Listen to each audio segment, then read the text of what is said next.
সাবেক এমপি মহোদয় সাহেব, আপনার কিছু চাঁদাবাজের লোকেরা চাঁদাবাজি করে, কিন্তু এখানে বিএনপির নাম বলিনি, কারণ বিএনপি অনেক ভালো সংগঠন। আমাকে সাজিয়ে লাগবে ভাই, আমরা চাই আমরা সন্ত্রাসের বিরুদ্ধে কথা বলি। আমি কারো বিরুদ্ধে কথা বলছি?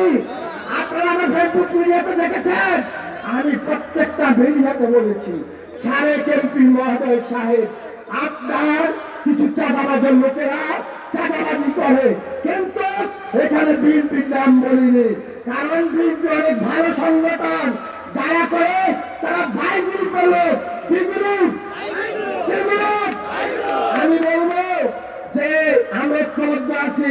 নেত্রী যদি আমার নেতা সমগ্র 18 সালের সেই নেতা যদি হয়ে থাকে, 72 নেতা যদি হয়ে থাকে, আপনার ওনার স্ত্রী, আপনার যদি এটা যদি আপনার রাজনৈতিক জনগণের পাশে না দেখে, আমরা জানি আপনি কষ্ট করেন, আপনি কষ্ট করেন এই রাজনৈতিক উন্নয়নের স্বার্থে।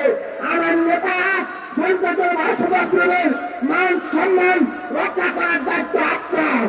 আমরা চাই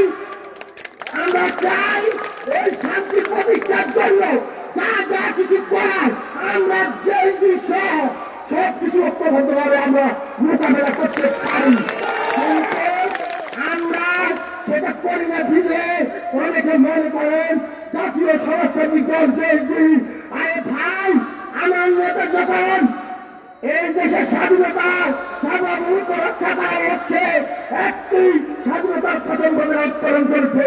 আজকে আপনারা যারা প্রশাসনে চাকরি করেন, আপনারা সেই কারণে চাকরি পেয়েছেন, বাংলাদেশের নাগরিক সেই কারণে চাকরি পেয়েছে।